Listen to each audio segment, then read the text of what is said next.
Good morning विद्यार्थी मित्रांनो, जोशना पवार या यूट्यूब चॅनलमध्ये आपल्या सर्वांचे मनापासून स्वागत आहे।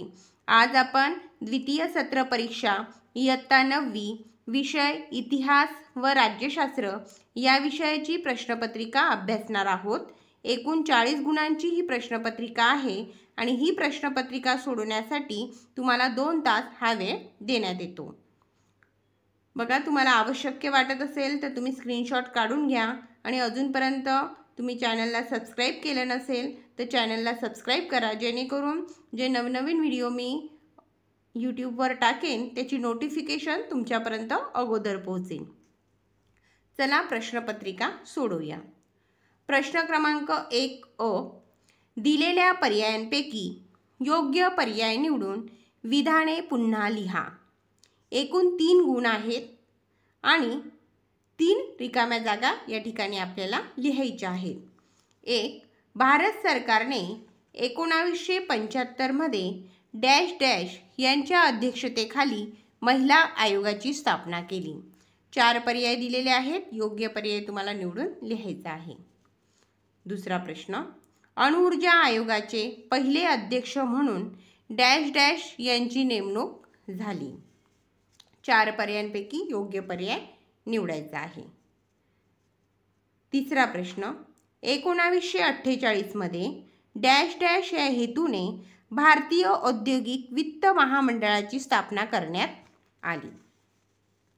प्रश्न क्रमांक 1 मधलाच ब, पुढीलपैकी प्रत्येक गटातील चुकीची जोडी ओळखून लिहा। 3 गुणांसाठी आहे हा प्रश्न, त्या ठिकाणी तुम्हाला चुकीची जोडी ओळखून लिहायची आहे।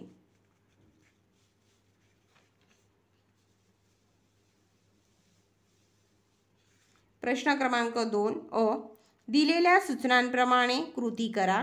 कोणतेही 2 4 गुणांसाठी आहे। 1. पुढील संकल्पना चित्र तयार करा। पहिले आहे महिलांच्या संदर्भातील कायदे। 1952 सालचा महिलांच्या संदर्भातील कायदा, 1961 सालचा, 1984 सालचा आणि 1988 सालचा महिलांच्या संदर्भातील कायदे त्या ठिकाणी लिहायचे आहे आणि ती कृती ते संकल्पना चित्र तयार करायचं आहे।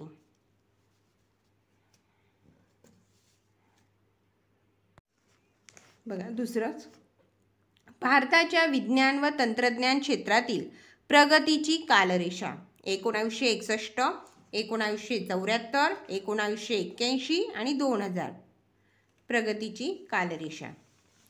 तिसरा प्रश्न, खालील तक्ता पूर्ण करा। दक्षिण भारतातील राज्यांच्या भाषा। 4 भाषा त्या ठिकाणी लिहायच्या आहेत आणि तक्ता पूर्ण करायचा आहे। प्रश्न दुसऱ्यातला ब, थोडक्यात टिपा लिहा। 3 टिपा दिलेल्या आहेत, त्यापैकी कोणत्याही 2 टिपा तुम्हाला लिहायच्या आहेत, एकूण 4 गुणांसाठी। पहिली टीप आहे भारतातील चर्मोद्योग। 2. पोखरण अणुचाचणी आणि तिसरी टीप आहे चिपको आंदोलन। प्रश्न क्रमांक 3, पुढील विधाने सकारण स्पष्ट करा। कोणतेही 2 4 गुणांसाठी आहे। 1. अस्पृश्यतेच्या रूढीवर कायद्याने बंदी आणली। 2. भारताने अणुचाचणी घेण्याचा निर्णय घेतला। 3. चित्रपटांचे अर्थकारण बदलत आहे। प्रश्न क्रमांक 4, दिलेल्या उताराचे वाचन करून पुढील प्रश्नांची उत्तरे लिहा। त्या ठिकाणी उतारा दिलेला आहे आणि त्या उतारावर आधारित एकूण 3 प्रश्न दिलेले आहेत आणि त्या 3 प्रश्नांची उत्तरे लिहायची आहेत। उतारावर आधारित जो पहिला प्रश्न आहे, कोणत्याही भारतीय भाषेने भाषिकदृष्ट्या देश जोडण्याचे काम केले आहे। दुसरा प्रश्न, कोणाची संख्या आता कमी होत चालली आहे। आणि तिसरा प्रश्न आहे 2 गुणांसाठी, भारतातील महत्त्वाच्या भाषा कोणत्या। पहा, या प्रश्नांची उत्तरे तुम्ही स्वतः शोधायची आहे, त्यामुळे तुमचा अभ्यास होईल आणि सराव होईल। प्रश्न क्रमांक 5, पुढील प्रश्नांची उत्तरे लिहा। 3 प्रश्न दिलेले आहेत, 3 प्रश्नांपैकी कोणत्याही 2 प्रश्नांची उत्तरे लिहायची आहेत 6 गुणांसाठी। 1. कोकण रेल्वेची वैशिष्ट्ये कोणती ते लिहा। 2. ग्रामीण विकासासंदर्भात कोणती आव्हाने आहेत? आणि तिसरा प्रश्न आहे, शेती व्यवसायाला प्रोत्साहन मिळावे म्हणून शासन कोणते प्रयत्न करते? चला आता आपण राज्यशास्त्राची प्रश्नपत्रिका पाहू. प्रश्न क्रमांक 6. दिलेल्या पर्यायांपैकी योग्य पर्याय निवडून विधाने पुन्हा लिहा. 1.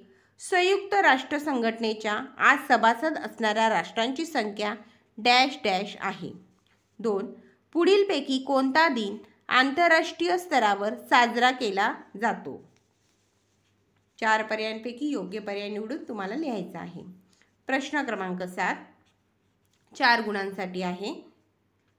पुढील विधाने चूक की बरोबर ते सकारण स्पष्ट करा. कोणतेही 2.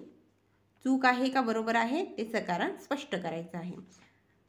पहिला प्रश्न, दक्षिण आशियानी राष्ट्रांमध्ये भारताचे स्थान महत्त्वाचे आहे. 2. निर्वासितांना आश्रय देण्यास राष्ट्रे तयार होतात. 3. आमसभा जागतिक प्रश्नांवर चर्चा करण्याचे व्यासपीठ आहे. प्रश्न 8व्यातला अ. पुढील संकल्पना स्पष्ट करा. 2 संकल्पना दिलेल्या आहेत. 2 पैकी कोणतीही एक संकल्पना 2 मार्कांसाठी स्पष्ट करायची आहे. एक आहे युनिसेफ आणि दुसरी संकल्पना आहे मॅकमोहन रेषा. स्वतः प्रश्नांची उत्तरे शोधा, पाठ करा आणि प्रश्नपत्रिका सोडवण्याचा प्रयत्न करा. प्रश्न 8व्यातला ब. दिलेल्या सूचनानुसार कृती करा. कोणतीही एक. 1. संयुक्त राष्ट्रांच्या स्थापनेचा कालक्रम पुढील कालरेषेवर दाखवा. 1941, 1944 आणि 1945. दुसरा प्रश्न, तक्ता पूर्ण करा. झालेले करार आणि संबंधित देश.